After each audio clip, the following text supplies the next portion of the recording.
Ողջույն, Բուն TV եթերում սպորտ ոդքասթ Թեթանոսի հետի հերթական թողարկումն է։ Այսօր շատ հետաքրքիր ու կարևոր հյուր ունենք եւ խոսելու ենք ֆուտզալի մասին, հայկական ֆուտզալի մասին եւ թերևս կա մի մարդ, ով լավագույնս կարող է ներկայացնել հայկական ֆուտզալը, այն իրադարձությունները, որոնք որ այս տարի տեղի են ունեցել, առհասարակ որոնք որ տեղի են ունեցել անկախացումից հետո եւ այն ինչ որ սպասվում է։ Իսկ ամենակարևորը թերևս այդ շարքում ինչ որ մեզ սպասվում է, դա նոր սկսվելիք մեկնարկելիք Եվրոպայի որակավորման վերջին փուլն է, մեր ընտրանու ելույթներին ենք մենք բոլորը սպասում։ Պարոն Նազարեթյան, ողջույն եւ շնորհակալություն, որ եկաք։ Ես էլ եմ շնորհակալ հրավերի համար։ Ինչ վերաբերվում է այդ վերջի փուլի հետ կապված, ասեմ, որ մենք արդեն քանի որ ռեյտինգում շատ առաջ ենք շարժվել, մենք սկսում ենք արդեն վերջի փուլից, մինչև այդ հավաքականները արդեն իրենց խաղերը խաղացել են եւ մտել են elite round, որտեղ արդեն վերջնական պետքա որոշվի ովքեր են մասնակցելու Եվրոպայի առաջնությանը, եւ մենք այնտեղ հայտնվել ենք երկրորդ զամբյուղից։ Մեր այդ խմբում Ղազախստանի, Ալբանիայի եւ Դանիայի հավաքականներն են։ Առաջի տեղերը միանգամից կմտնեն Եվրոպայի առաջնություն, իսկ 10 խմբերից լավագույն 8-ը երկրորդ տեղերը լավագույն խաղան play-off եւ կվիճարկեն 4 տեղերը։ Կոպիտ եթե շարադրենք, փաստացի շատ իրական է այս հավաքականով որակավորվելը մեծ մրցաշար։ Հա, մի քիչ այս հավաքական բառն է մի քիչ տենց բան, մենք այս պահին դեռևս չգիտենք, մենք խաղալու ենք մեր բրազիլացիներով թե ոչ, բայց երկու դեպքում էլ մենք պատրաստ ենք, երկու պլանն էլ կոպիտ ասած մենք մեր գլխի մեջ ունենք, խաղալու ենք բրազիլացիներով թե ոչ, առանց բրազիլացիների հարցը մի քիչ կդժվարանա, բայց էլի լուծելի խնդիր ենք համարում։ Ճակերտները բացենք։ Այս թողարկումը ձայնագրելիս մենք սպասում էինք, որ դուք վերադառնաք Ժնևից, քանի որ նաև դրան նվիրված կարծես թե քննարկումներ լինելու UEFA-ի շրջանակներում եւ եթե գաղտնիք չէ, ինչ որոշվեց, ինչ քննարկվեց եւ ինչ սպասել, հա, հենց այդ կտրվածքով մենք խաղալու ենք բրազիլացիների հետ թե առանց, որն է ավելի հավանական։ Նախնական կոմիտեի նիստին պետքա քննարկվեր բրազիլացիների հարցը, բայց նաև վերջի պահին, քանի որ ես նաև կոմիտեի անդամ եմ, UEFA-ի ֆուտզալի կոմիտեի, վերջի պահին այդ հարցը հանվեց օրակարգից, իմ համար մի քիչ զավեշտալի էր, որտեվ չնայած ես հասկանում եմ, մարդիկ պատասխան չունեն, մարդիկ ամաչում են իմ դեմքին նայեն, որովհետև մի ամբողջ 25-30 տարի բոլոր եվրոպական երկրները այդ ունեցել են բրազիլացիներով խաղը։ Մենք սկսեցինք մի 3 տարի առաջ ու ինչ որ տենց մարդկանց մոտ վախերից ելնելով, թե չգիտեմ ինչ, օրինակ Պորտուգալիայի նման հզոր հավաքականը, որը վերջի 2 Եվրոպայի եւ աշխարհի առաջնության հաղթողեր մեր դեմ բողոքեց, որ իրանք բրազիլացիներով են խաղում ու կարծում եմ դա մի քիչ նախ իրենց չէր սազում, իրենց այդ տիտուլների բանի հետ չէր սազում, բայց այդ բողոքից հետո ամբողջ աշխարհը խառնվեց իրար։ Եվ երբ որ այս հարցը բարձրացրեցի, ստիպեց բոլոր երկրներում եղել են ու կոպիտ ասած օրենքից դուրս, օրենքի կոպիտ խախտումներ, օրինակ մեր դեմ Ադրբեջանի հավաք նախաձեռնողը մենք ենք եղել, առաջինը մենք ենք դասալ։ Ես անձամբ ունեմ նաև այդ սկրինշոթը, որտեղ UEFA-ի ֆուտզալի ղեկավարին հարցնում եմ 2019 թվականին, երբ որ Ռուսաստանի հավաքականը մեր դեմ խաղաց 6 բրազիլացիներով, ես նամակ եմ գրել իրան, ասում եմ, լավ ինչքան կարելի է, մենք հայերով խաղում ենք,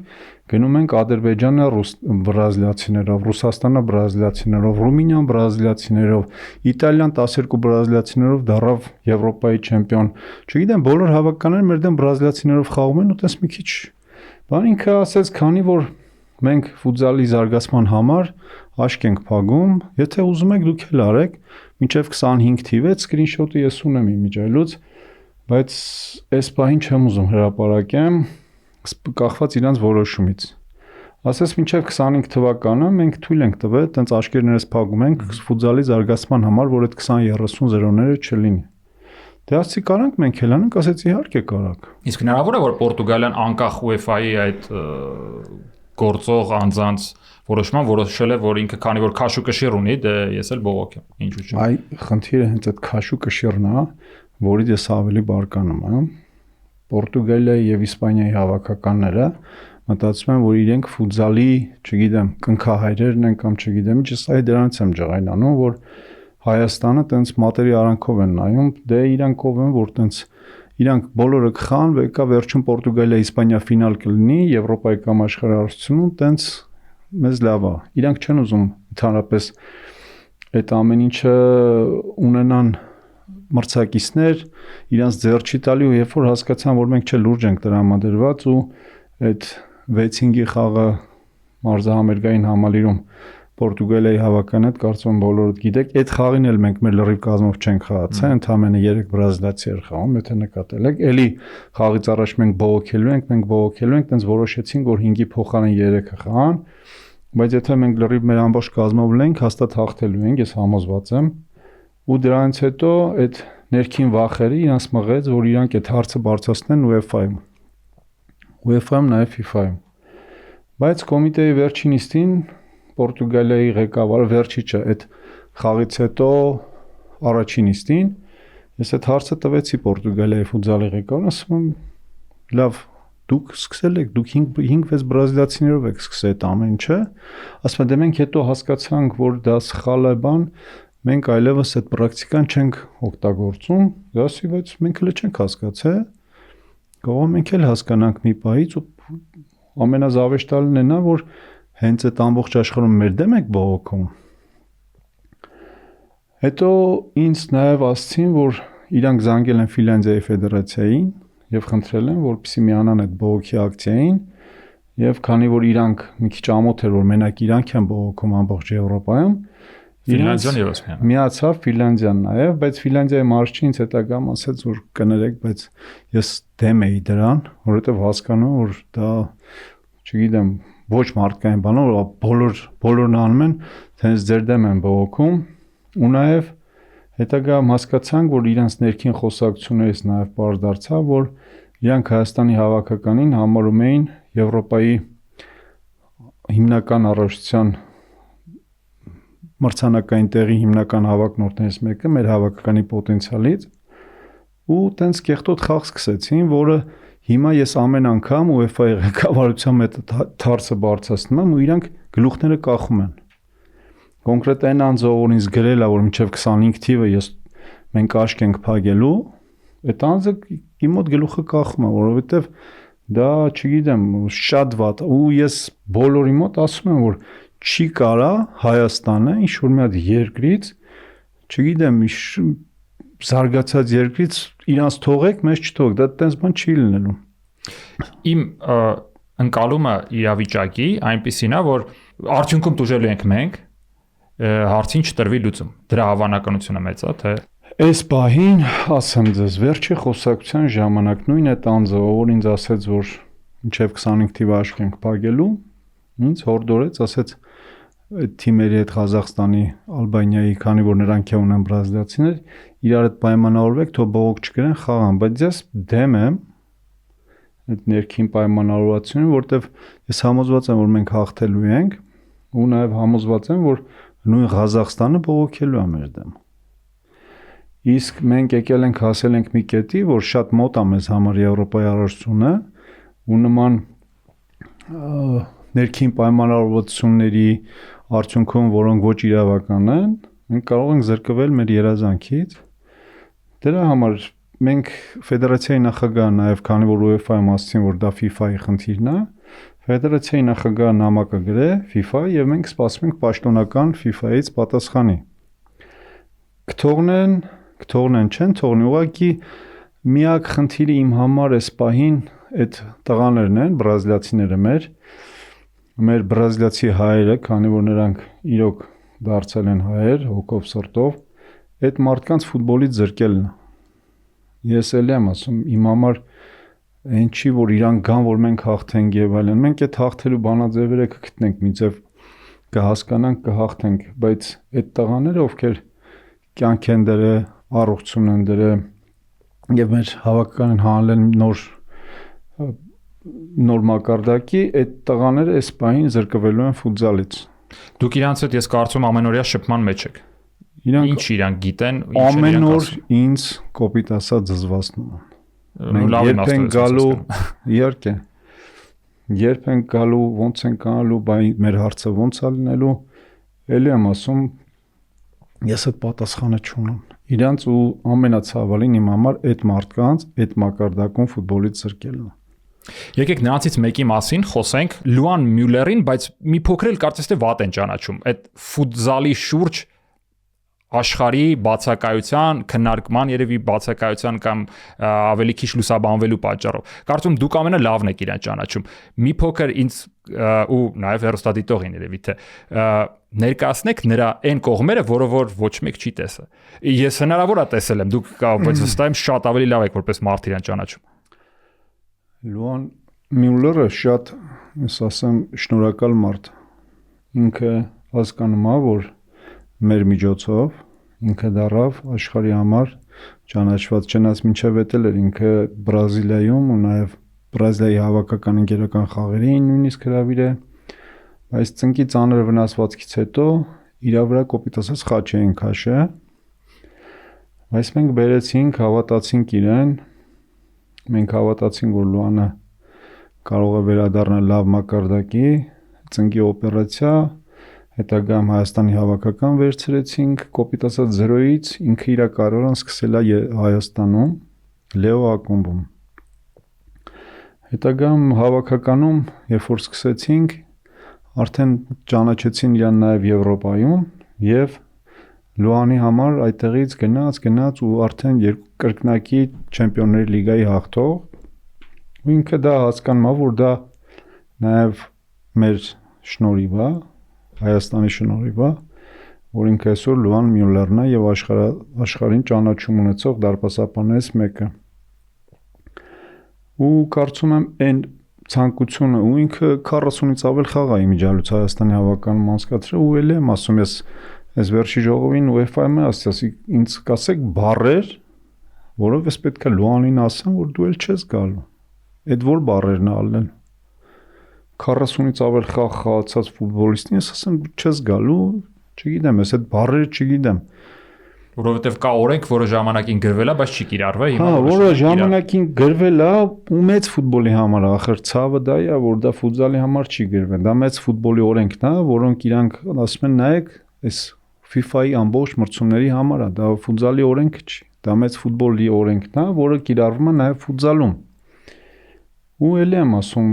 նույն հիմի Ղազախստանի հետ խաղալու ենք, իրանց դարպասապա գիտան բրազիլացի,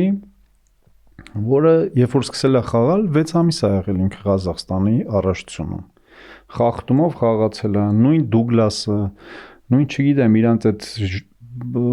ֆուտբոլիստները 4-5 հոգին խախտումներով են սկսել խաղալ, բայց դարձել են Եվրոպայում երրորդ մրցանակակիր,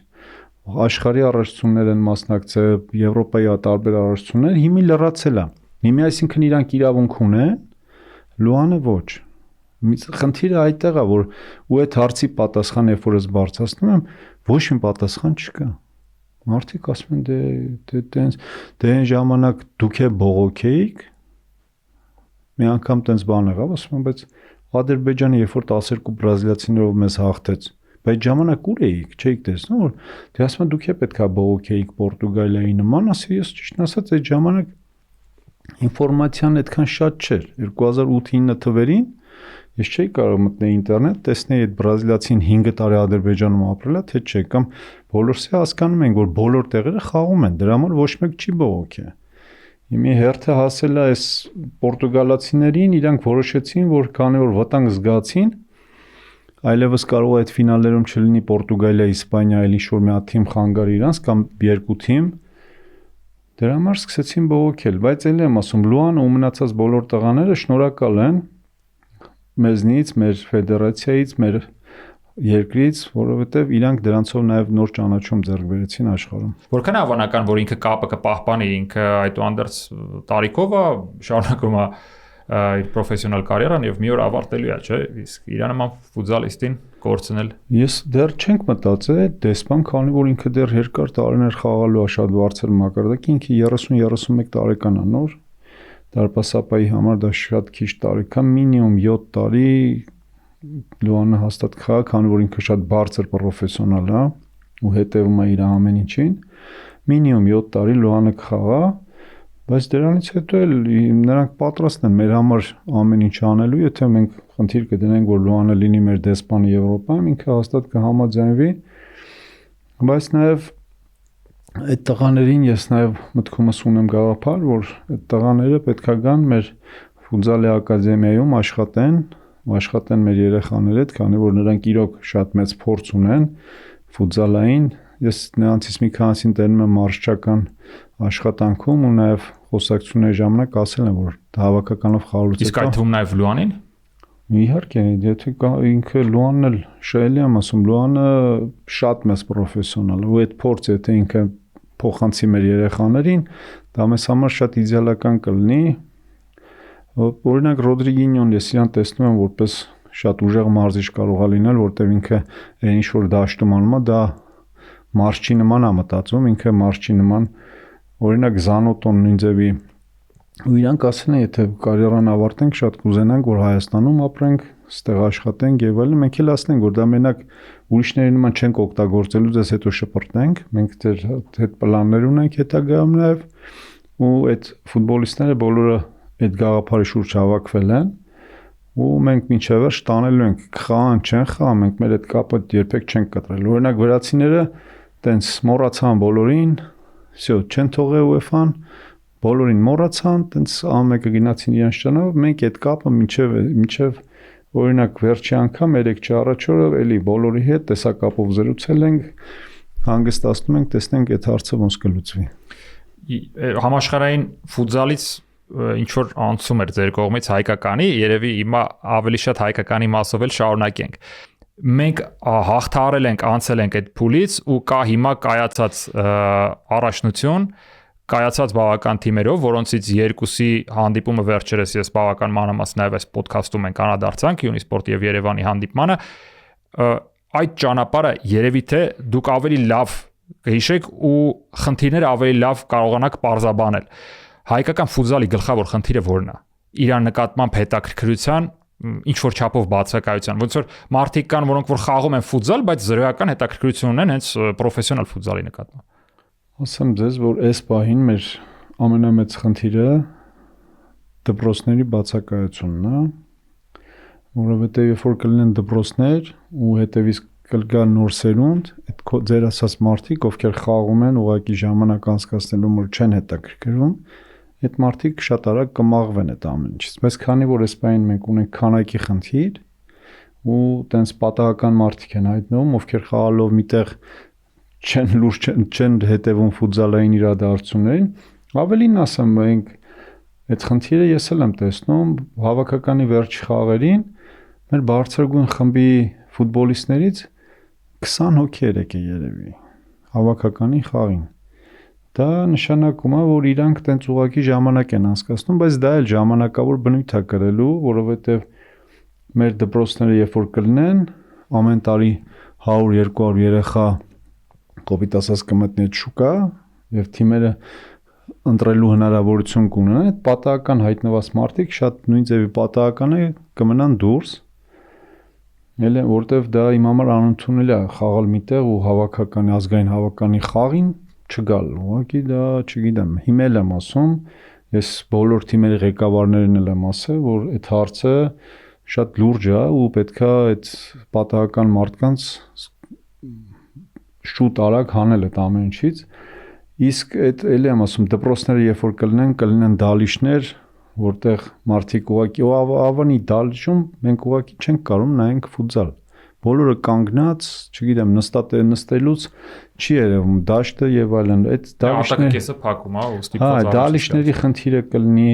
այդ երեխաների դպրոցների հարցը կլինի ու այս պահին ես էլ եմ ասում, ֆուտզալը արդեն դրված է ռեսերի վրա, ու ոչ մեկ չի կարող այդ ռեսերից հանել, ու ինքը գնալու է միայն առաջ։ Այդ մարդիկ, ովքեր կգան այդ ռեսերով, կգնան առաջ։ Իսկ ովքեր չեն հետաքրքրվի իրանց համար զավակի ժամանց կլինի, այդ մարդիկ կամած ամեն կայարանում կիշնեն ու վերջում այդ գնացքը երբ որ տեղ կհասնի, արդեն կլինեն այն նվիրալները, ովքեր իրոք սիրում են ֆուտզալ։ Ես ունեմ այդ գալիք հաջորդ կայարանի մասին խոսենք, որը որ կարող է ձեր համար ինչ որ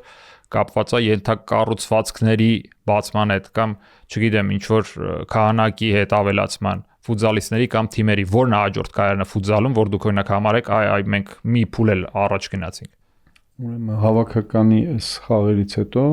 մենք խնդիր էինք դրել ունենալ ակադեմիա, որը այս պահին մեծ ընթացքով շարունակվում է։ Այս պահին մենք նախագծային փուլում ենք արդեն Դավիթ Հաշենի։ Ես համարյա ամենօրյա ռեժիմով աշխատում եմ այդ նախագծողների հետ, որովհետև այն ինչ որ ես ծրագիրս կա, պետքա լինի իդեալական։ Ոչ թե զուտ պետքա լինի, որ մենք ունեցանք, այլ չէ, որ դաշտը որից ինչքան հեռավորություն, դալիճում քանի մետր պետքա լինի, քանի մետրից հետո քանի մետր պետքա տեղը լինի մինչև պատը եւ այլն։ Այդ ամեն ինչը իդեալական պետքա լինի, ավազի դաշտը, որը շատ բաղկացուցիչ մաս է կազմելու այդ մեր աշխատանքի մեջ, նույն դաշտերը, որտեղ երեխաները պետք է ֆուտբոլով, ֆուտզալով զբաղվեն, այդ ամեն ինչ այդ ծրագրերը ես նույնիսկ մտքով արդեն ասել եմ մի 8 տարի հետո եւ ամենակարևորը որ այդ ակադեմիան պետք է սնուցի ոչ միայն ֆուտզալին, այլ նաեւ ֆուտբոլին, ու ես համարում եմ, որ մեր ակադեմիան շատ մեծ քանակի ֆուտբոլիստներ տալու են նաեւ ֆուտբոլի համար, որտեղ մենք մինչև 14 տարեկան լինելու է ֆուտբոլ միքսը, երկու օր ֆուտզալ են խաղալու, երկու օր ֆուտբոլ են խաղալու, ու դրանից հետո 14-ից հետո արդեն բաժանվելու է, ու ֆուտբոլիստները կգնան ֆուտբոլ, ֆուտզալիստները կգնան ֆուտզալ։ Իսկ ֆուտբոլիստները կներես, որ ընդհանրապես պարտապես ճշտելու համար կմնան նույն ակադեմիայի արդեն ֆուտբոլային թիմի մաս կկազմեն։ Այո, նույն ակադեմիայի ֆուտբոլային թիմի մաս կկազմեն, որոնք հետագայում նաև ունենալու են առաջի խմբի ակումբներ, որ խաղալու են միայն մեր սաներով, ոչ թե մարդիկ այսօր բողոքում են 17 տարեկանների հավականը կրվեց ֆեդերացիան մեղավոր է, բայց չեն ասում որ իրանք ակադեմիաներ ունեն, ախր այդ ակադեմիաներից են այդ ֆուտբոլիստները գալի, ու այդ տգետ արտահայտությունները որ անում են 17-ները, 19-ները, ախր դրանք ձեր ֆուտբոլիստներն են, դուք ձեր ֆուտբոլիստերին չեք հարգում, իրանց եք վիրավորում, որ իրանք գալիս են հավաքական ու չեն կարող խաղան։ Ֆեդերացիան է մեղավոր։ Իհարկե ֆեդերացիան չի մեղավոր, դուք եք մեղավոր, որովհետև դուք տգետ եք ու չեք հասկանում, որ այդ երեխաները որ գալիս են հավաքական 3-4 օրով հավաքի են նստում, հետո գնում են խաղի։ Այդտեղ եթե Գվարդիոլան էլ լինի, այդ 3-4 օրում իրանց չի կարած դարձնի, չգիտեմ, Մբապե կամ չգիտեմ ինչ Վինիսիուս։ Նման բան չի կարող լինի, դա պետք է իրանք Մբապե ու Վինիսիուս գան հավաքի, հետո խաղան հավաքականում։ Էլ եմ ասում մեր ակադեմիան, որը լինելու է, ու այս բանը էլ եմ ասում կգրեմ կստորագրեմ, որ մի քանի տարի հետո բոլորը կզգան, որ այդտեղից երեխաներ են դուրս գալի։ Իսկ դա միայն ակադեմիայի աշխատանքի արդյունքն է լինելու, ոչ թե ինչ-որ մեկին փնովել, ինչ-որ մեկին երեխաներին դավաճան հանել, հետո չգիտեմ, այդ երեխաների նկարներն են կպցնում, չգիտեմ, ձեր նկարները պետք է կպցնեն, որտեղ կարող ձեր նկարները մի քիչ կաուտ ծիծաղալու լինի, դες մարդիկ նայեն ծիծաղան։ Իսկ իրանց ֆուտբոլի ֆեդերացիայի գործունեության հիմա որոշ ասպեկտներ քննադատողները, այդ թվում նաև ինչ խոսք միանշանակ է, որ լավագույն արդյունքները չեն գրանցում 17-ներն է, 19-ն է, 21-ներն է։ Լավ, բայց դու ձեր նշած այդ պատճառները չհասկանալը։ Ինչով է պայմանավորված։ Դա պարզապես ինչ որ դրոշակավոր իրանք օգտագործում են, թե իրանք ինչ որ օրինակ գաղտնիք գիտեն, որը լուծում է։ Ես օրինակ չեմ տեսել իրանց խոսույթում, որպես իրանք լուծում առաջարկեն, որովհետև իրանց առաջարկած տեխնացուն կամ չգիտեմ ով էլ որ գա, մեկը այս նույն կադրերի երեխեքի այս նույն համակարգի մեջ է աշխատելու, չէ՞։ Ես ենթադրում եմ մենք լուսին չենք տեղափոխվելու։ Գևորգ ջան, ասեմ նախ վատա, որ մենք իրանցից այլանդրանք ենք սպասում, որովհետև ելի եմ կրկնում, իրանք հովանավորներ են, իրանք ֆուտբոլային մարդիկ չեն։ Իրանք որ ասում են մենք ֆուտբոլային մարդիկ ենք, իրանք ֆուտբոլում պատահաբար հայտնվել են, զուտ գումար ունենալու հանգամանքով, որ գումար են ունեցել, սիրել են ֆուտբոլ, որոշել են հովանավոր են ու իրանք, ասենք, չգիտեմ, մարդկա 5 տարի, մարդկա 10 տարի, մարդկա չգիտեմ ինչքան, բայց էլ եմ ասում, ես հովանավոր վատ բանով չեմ ասում։ Սիրելի հովանավորներ, ձեր գործը շատ լավն է։ եւ բոլորը շնորհակալ ենք ձեզնից, բայց ձեր կողքին պահեք սպորտային մարդիկ, ովքեր ձեզ ուղղություն կտան։ Սպորտային տնօրենի աշխատանքն է, որ եթե ունենաք նորմալ սպորտային տնօրեն, դες կասի, որ գիտեք ինչ, մեր մարզչները մանկապատանեկան ֆուտբոլում թերանում են։ Մեր գլխավոր մարզչը մեր ծրագրից շեղվել է, կամ ընդհանրապես դուք ծրագիր ունեք, գաղափարախոսություն ունեք, ինչ ունեք։ Դե որ գումար եք տալի, դա չի նշանակում, որ ամեն հարց պետքա լուծվի, չէ։ Էլ եմ ասում, այդ մարդիկ հովանավոր են ու իրանցից սպասենք մենք ծրագիր, դա իմ համար ծիծաղալու է, իրանք ինչ կապ ունեն դրա հետ։ Դա ակումբներում սպորտային տնօրենների աշխատանքն է, որը համակարգումը, որը օրինակ ես իմ ծրագիրը գրել եմ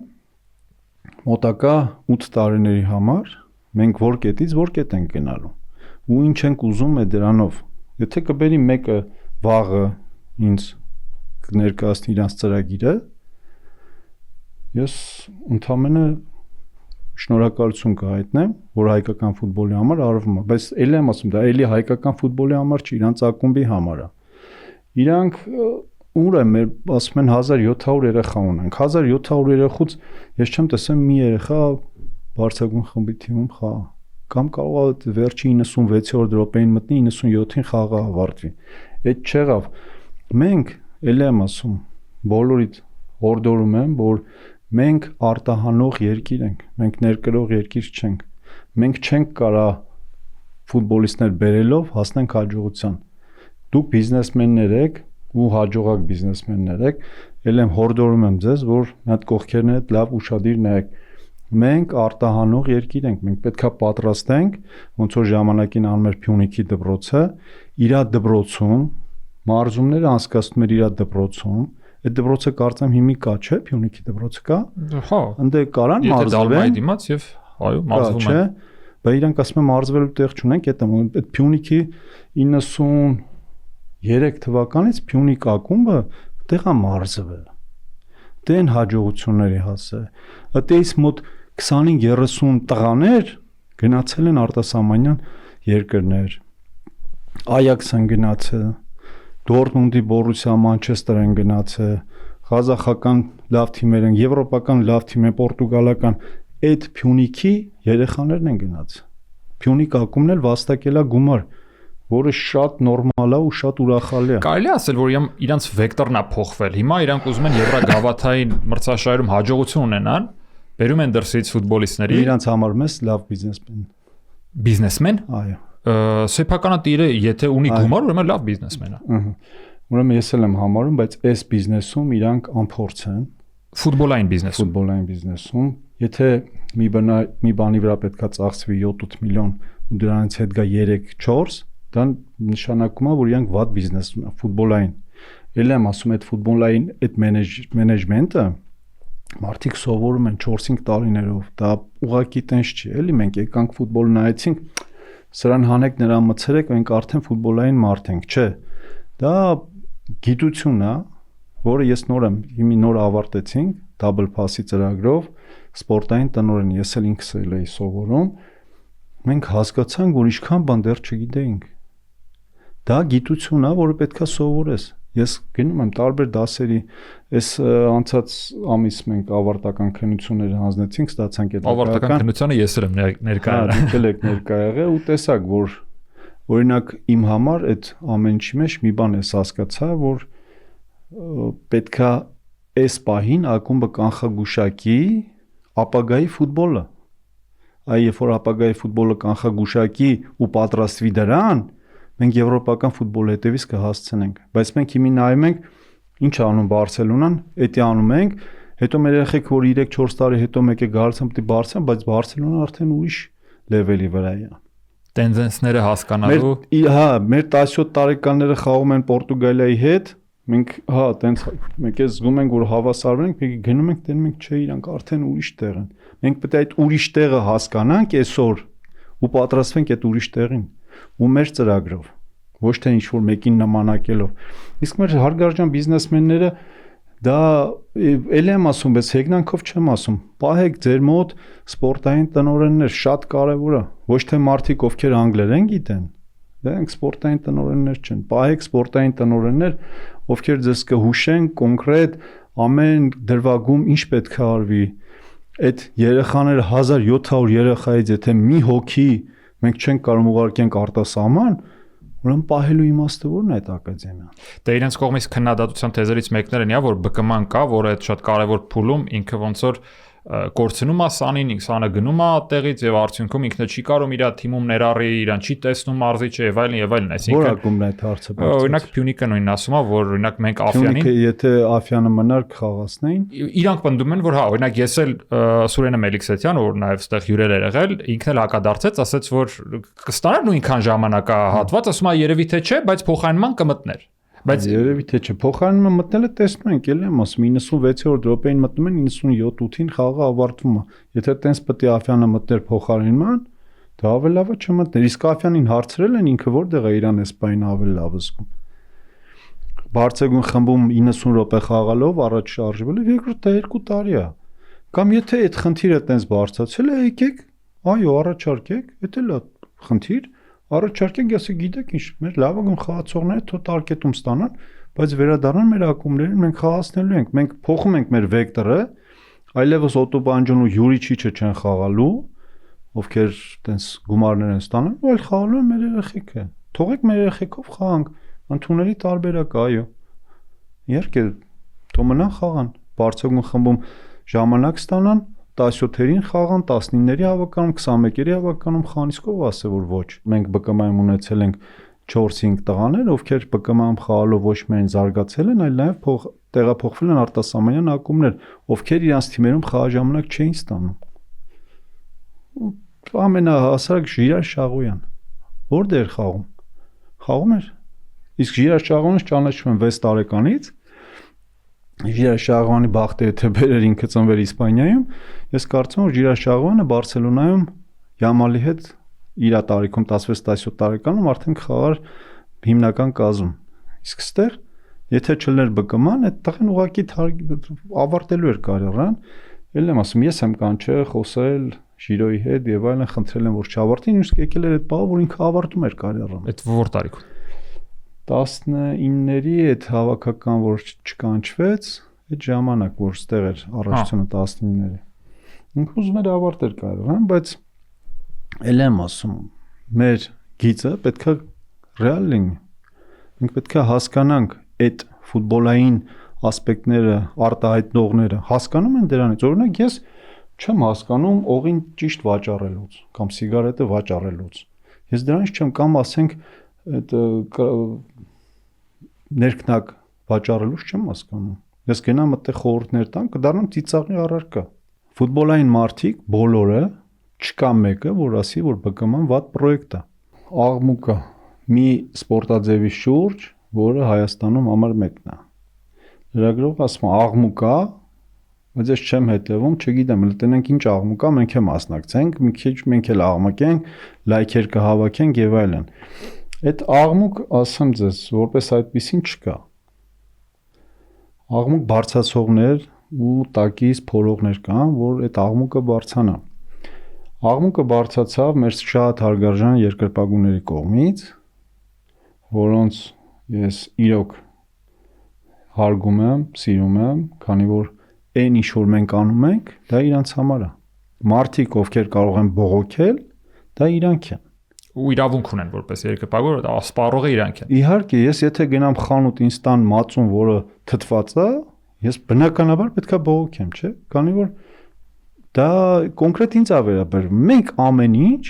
օրինակ ես ամեն խաղից հետո առաջին նայում եմ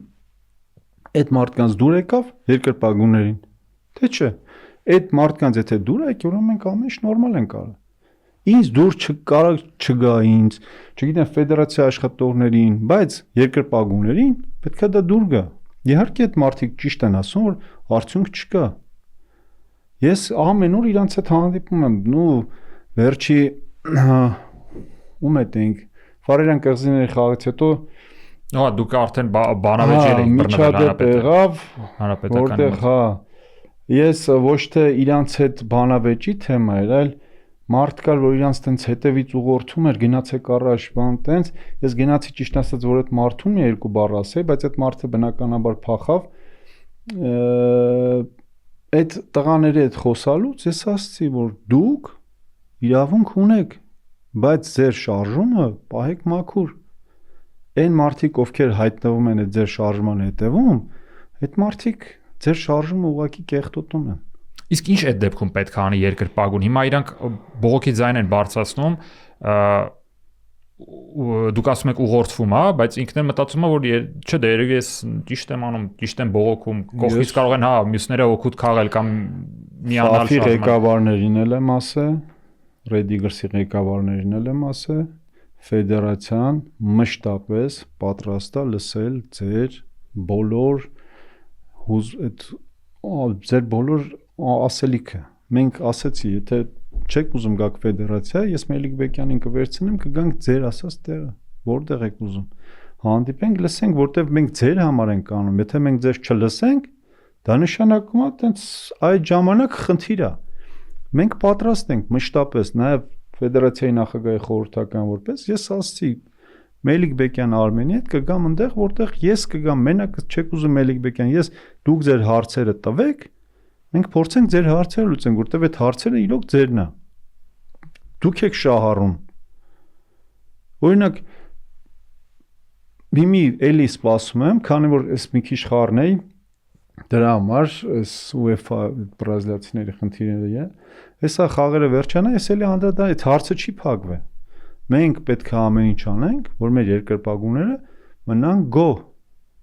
Թե խաղի որակից, թե արդյունքներից, թե մնացած ամեն ինչից, թե ֆեդերացիայի աշխատանքից։ Իսկ հովանավորները կարան օրինակ, քանի որ իրանք բիզնեսմեններ են, կարան ֆեդերացիային ասեն, որ գիտեք ինչ, այս դաշտը որ սարքել եք, այդտենց հարց եթե բարձրացնեն, ես ուրախ կլինեմ։ Այս դաշտը որ սարքել եք, գիտեք ինչ, այս խոտը որ Հոլանդիայից եք բերել, թանկ է, էլի մենք կարանք Իտալիայից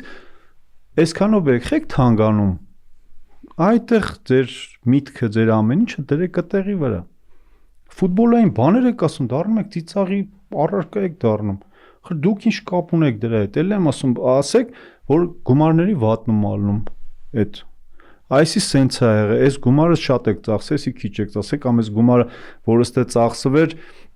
ավելի էֆեկտիվ բազա ունենա, ապացողական բա ոչ թե 17 տարեկանների հավաքականը ընդունել է 18 գոլ։ Այդ բոլորս գիտենք, հետո ինչ անենք, որ այդ 18 գոլ չեն, էլ եմ ասում, դա ձեր գործը չի, ինչ անենք, ձեր սպորտային տնօրենները թողան ֆեդերացիա ակումբների, գան նստեն հավաքականների գլխավոր մարզիչների հետ քննարկեն։ Իսկ դուք ուրիշ ոլորտում էլի բանավիճեք, դե ոչ մեկ չի ասում ֆեդերացիան քննադատելու իրավունք չունեք, բոլորն էլ ունեն, քանի որ դուք էլ այդ ընտանիքի անդամ եք, ֆուտբոլային ընտանիք, չէ՞, մենք ժողովների ժամանակ սիրում ենք ասենք մեր ֆուտբոլային ընտանիքը։ Ֆուտբոլային ընտանիքի անդամ եք, իհարկե ձեր բերանը ոչ մեկ չի փակում, չի կարա փակի։ Կարող են այս բան ասեք, ես էլ ասեմ, այո, շատ ճիշտ են ասում, այս մարդիկ ուր է այս ամեն ինչ։ Այդ գլխավոր խնդիրներից մեկը, որը որ ցույց է տալիս մեր ֆուտբոլային համայնքի միասնականության բացակայությունը, դա լիգայի ստեղծման հետ կապված խնդիրներն են։ Ու այդտեղից էլ հասկանում ես, որ ակումբները իրար մեջ էլ իրար լավ չեն կարող հասկանալ, չնայած կարող է այդտեղ ընդհանուր շահը ավելի մեծ լինի։ Իրանք մի հատ խնդիր ունեն։ Մենք մեծ ակումբ ենք, մենք ունենք մի ձայն ու նաև ֆուտզալի Երևան ակումբը ունի մի ձայն։ Ինչի՞ է տենց։ Ասենք չի կարելի մարդ այդքան տենց ինքնահավան լինի։ Դուք մեծ ակումբ եք, իսկ ով ասել որ ֆուտզալի Երևան ակումբ փոքր ակումբ է։ Օրինակ որ վերցնենք վերջի UEFA-ի ակումբային առաջնությունների այդ բանը, ռեյտինգը, հələ կնակ Երևանն է մեծ ակումբ, թե դուք։ Երևանի անունից եմ խոսում, որտեղ Երևանի հետ կապ ունեմ, ու այդ Երևան պրոյեկտն է, որ այսօր մեր ֆուտզալի հավաքականին նոր արյուն է տալիս եւ այլն, դրա համար Երևան եմ ասում, ուրիշ թիմեր չնեղանան։ Այդ ինչի պետքա օրինակ Շիրակը ասեմ, մյուսները չնեղանան։ Շիրակը պետքա ունենա 5 ձայն, Երևան ֆուտզալային ակումբը 1 ձայն։ Այդ պրինցիպով օրինակ կարա Գերմանիայի ֆուտբոլի ֆեդերացիան ասի, որ եսը պետքա 1 ձայն ունենամ ու Հայաստանն էլ կամ Անգլիան ասի, ես եմ 1 ձայն պետք ունենամ, Հայաստանն է, բանի UEFA-ի նախագահի ընտրությունների ժամանակ, չէ՞, այդ նույն պրինցիպն է, չէ՞, կամ Լյուքսեմբուրգն ու Իսպանիայի հավաքականը նույն քանակ, բայց ունեն բոլորը մի ձայն։ Դա ֆուտբոլային ընտանիք է։ Տղեկ, ձեզ ֆուտբոլային ընտանիքից մի առանձնացրեք։ Դա, ասենք, չգիտեմ, բոլոր մյուս հակումների կողմից ձեր նկատմամբ հարգանքը կամած վերանում է, եթե ինչ-որ մի չափի եղել է։ Չի կարելի մարդկանց փնովել, այդ մարդիկ իրենց չափ են աշխատում, իրենց չափ են գումար դնում, այդ մարդիկ կարող է հավաքականին ավելի շատ ֆուտբոլիստ են տվեք, քան թե դուք։ Ձեր ակումբը մի տենց արհամարական իրանք է պետք է մեկ ձայն ունենան, մենք է պետք։ Իհարկե իրանք է պետք է մեկ ձայն ունենան, դուք է պետք է մեկ ձայն։ Չեք ուզում այդ մեկ ձայնը, դա ձեր խնդիրն է, բայց այ խնդիրը տեղ է։ Հիմա իրանք էլ ոնց պետք է մենք բան անենք, չգիտեմ, գանձասարնել նախագահ ընտրի, մենք էլ ընտրենք, չէ, պետք է մենք ոնց ասենք, տենց էլ լինի։ Դրա համար 4-րդ տարին ամբողջ փաստաթղթային փաթեթը իրանց մոտ է, որ ընդհանրապես պետք է նախագահ ընտրեն, գան դա վավերացնեն, գնան պետրեգիստրում գրանցվեն արդեն որպես կազմակերպություն, չեն կարողանում ընտրել։ Այդ է կոնֆեդերացիան մեղավոր չի։ Դուք ձեր մեջ այդ բողոքողները մի հատ նախագահ չեք կարող ընտրել, որովհետև ամենը ամբիցիաներ ունեք, որովհետև ձեր համար ոչ թե 17 տարեկանների հավաքականն է կարևոր, այլ ձեր պաշտոնը։ Ես չեմ տեսել մի հատ այնց հովանավորներից մեկը գնա այդ խաղերը նայի։ Այդ գիծը պետքա մենք անընդհատ ասելու եմ, հարգարժան հովանավորներ, դուք ես կողմ եք գծի, որը շատ ամենակարևոր գործը ձերն է, որ գումար աշխատեք ներդնեք ֆուտբոլի մեջ։ Այս կողմ արդեն ֆուտբոլային մարդիկ։ Դուք ֆուտբոլային մարդ չեք, դուք հովանավոր եք։ Ու այդ ձեր ակումբի նախագահ հովանավոր պաշտոնը շատ ավելի բարձր է, քան թե ֆեդերացիայի նախագահի պաշտոնը։ Հիմա այդ անջրպետի զատ մի հատ էլ գիծ կա, որտեղ որ երկրպագուներն են։ Ու հիմա այս կոնֆլիկտի մեջ ու արդյունքում անջրպետ է ստեղծվում նաև ձեզ որպես օրինակ այս դեպքում ֆուտզալի Հայաստանի հավաքականի գլխավոր մարշչի եւ օրինակ երկրպագուների միջև կամ հավաքականների ու առասարակ։ Ես գնալու եմ, հասկանալու ենք, աշխատելու ենք այդ մարդկանց հետ ու լինելու անենց ոնց որ իրանց սրտով է լինելու, որովհետեւ ելի եմ ասում, մենք այս հովանավորները, սպորտային, ֆուտբոլային մարդիկ, այդ բոլորը այդ մարդկանց համար ենք անում։ Այդ մարդիկ պետքա գան ու ասենք երկրպագեն, ուրախանան, այդ ամեն ինչ իրանց համար է։ Ոնց որ օրինակ թատրոնում դերասաններն ու չգիտեմ այդ ամեն ինչը թատրոնի տնօրենը եւ այլն գա, այդ մարդը գա ոչի բան չտեսնի, հա կոնֆլիկտ լինի դերասանների ու հա, դերասանների ու հա, ընդ խփեն պոմիդորներով եւ այլն, էդի հա նորմալ է, հա։ Բայց ելի եմ ասում, ես չեմ մոռացել, իրանք է գիտեն, թե Ֆաֆի, թե Ռեդիգերսի ղեկավարներն է գիտեն, որ ես կյանքում այդ ինչ ասում եմ, դա տենց է։ Ուղղակի ինձ մի քանի օր ժամանակ էս խաղերն ավարտվեն, մինչև նոր տարի ես այդ հանդիպումը կազմակերպեմ, կուզենան նախագահի հետ, կուզենան իմ հետ, չգիտեմ, այդ ֆորմատը մենք կորոշենք ու ամեն ինչ անելու ենք, որ մեր երկրպագուները այսուհետև դժգոհ չգնան։ Դե առողջ քայլերից մեկն է։ Կարևորելով այդ առողջ քայլը։ Ես նաև կուզենայի առանձին խոսենք ֆուտզալում Արաքս Ֆաֆ ակումբի մասին, որը որ նաև այդ բավականին լավ պայքարող ակումբների թվում է ու առասարակ որպես այս թողարկման եզրափակիչ ակորդ երևի թե մեր ներքին բարձրագույն խմբի որակական փոփոխության մասին, քանի որ Երևան պրոյեկտից բացի կա նաև Յունիսպորտը, երևում է նաև իմ ասած Արաքս Ֆաֆը, Սիևանը, որոնք որ բավականին լավ ֆուտզալ են ցույց տալիս եւ մեր առաջնությունը բավական թեժ ու աջելի ընթացք է ստացել։ Ես ուզում եմ դրանց միացնել նաև Էկովիլը, Լոգիկոնը, Երևան Ատլետիկը, ովքեր իրոք լավ աշխատանք են կատարում, բոլորին շատ շնորհակալ եմ, բոլորին, ովքեր հավատացին մեր ծրագրին ու մեր շարժում են առաջ, որովհետև բոլորն էլ, բոլոր անխտիր, ամեն իր չափով կապ չունի, որ Յունիսպորտը շատ գումար է ծախսում, Ատլետիկ Երևանը քիչ։ Չէ, բոլորին հավասար։ Ամեն մեկը ծախսում այնքան ինչքան կարող է։ Ինչքան կարող է ու ինչքան դրանից օգուտ կստանա ֆուտզալը։ Ես էլ եմ ասում, մենք ֆուտզալում այդ մեր ընտանիքը մի քիչ ավելի ուրիշ ձևի է դասավորված, որովհետև մենք իրոք ընտանիք ենք ու նույն Յունիսպորտը, գիտեք, իր սկսելա մեր սիրողական ֆուտզալ լիգայից, Յունի բանկի առաջությունից, բոլորի հետ զրուցում եմ, բոլորին խնդրում եմ, որ գան, բարձրագույն խումբ հովանավորեն ու շատ գոհ եմ, որ Յունիսպորտը որոշեց, որ խաղա ֆուտզալի սկզբից առաջին խմբում, հետո բարձրագույն խմբում այդ ակումբը այս պահին շատ լավ աշխատանք է տանում մեր ֆուտզալի համար, բայց մնացած բոլոր ակումբները, նույն Սիվենը, որը էլի լավ աշխատանք է տանում, նաև լավ թիմ է հավաքագրել, կարծում եմ մարզի փոփոխությունից հետո իրենց մոտ շատ ավելի լավ կլինի։ Էկովիլը, չգիտեմ, բոլորը մեր գլխի վրա տեղ ունեն, մեր ընտանիքի անդամներն են, մեր հարազատներն են ու մենք ընդհանուր մի գործ ենք անում, որը իրանք է գիտեն, ես ինչքան հարազատի նման եմ իրանց վերաբերվում ու այդ նույն պատասխանը ստանում եմ։ Ի տարբերություն մեր ֆուտբոլի, մենք միշտ կոնսենսուսի հասնում ենք։ Մենք խնդիրը երբ որ դրվում է, մենք վերջում դրա լուծումը մի օրվա մեջ, մեր ժողովների ժամանակ, մենք դրա լուծումը բոլորով միասին որոշած այդ սենյակից դուրս ենք գալու։ Ի տարբերություն ֆուտբոլի, որովհետև կա հարգանք, կա ընդհանուր գաղափարի շուրջ աշխատանք, բոլորն էլ հասկանում են, որովհետև ամեն ինչ մաքուր է, ուտեղ չի կարա կեղտոտ բաներ լինի, չգիտեմ, ներքին տենց բան, սենց կողմ եւ այլն։ Մենք ելի եմ ասում, այդ բոլոր ակումբները նաև եւս շնորհակալություն եմ ուզում հայտնել մեր առաջի խմբի ակումբներին, որոնք եւս իրենց աշխատանքով չեն զիջում։ Ելի եմ ասում, մենք արդեն ուսումնական 3-րդ ծրագիրը կսկսենք, ֆուտզալի մարզչական, երկրորդը ավարտում ենք հեսա մի քանի օրից, կսկսվի 3-րդը, որը արդեն մարզչական նոր դեմքեր կլինեն, արդեն առաջի խմբի առաջացան, քանի որ մյուս տարվանից ուզում ենք նաև լիցենզավորումը հասցնել առաջի խումբ։ Գիտեք, մեր ֆուտզալ լիգան, որի նախագահ ես եմ, այդ թիմերը ինչքան քանակը որակական արդեն մարզիչներ, ովքեր լիցենզավորված են, արդեն տեսնում են, որ աշխատում են նման ակումբներում, մենք այդտեղից էլ ֆուտզալ լիգայից գալիս են առաջի խումբ, հետագայում արդեն բարձրագույն խումբ, այդ այն գնացքը, որ ասում է, այդ գնացքը աշխատում է, այդ գնացքին կանգնեցնել կարծում եմ չի լինի։ Երևի կարևոր աստեղ ճշտել, որ դա սպეციფიկ հենց ֆուտզալային լիցենզիայի մասին է, չէ՞, մարզչական խոսքը։ Ֆուտզալի B լիցենզիա S-պային աշխարհում ամենաբարձր լիցենզիան։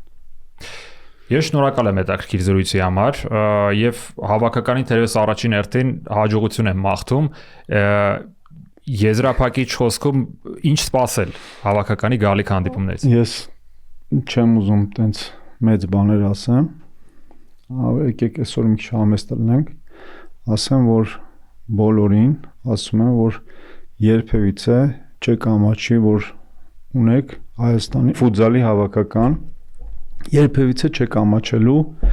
կհաղթենք, կպարտվենք, դա այդքան էական չի, էական է, բայց ելի եմ ասում, չեք ամաչի, որ նման հավաքական է երկրպագում, բայց մենք ամեն ինչ անելու ենք, որպեսզի հայտնվենք Եվրոպայի առաջությանը։ Դե սա էլ այդ մեծ ճանապարհի նախերգանքը թող լինի։ Շատ շնորհակալություն։ Ես եմ շնորհակալ։ Շատ հետաքրքիր զրույցի համար։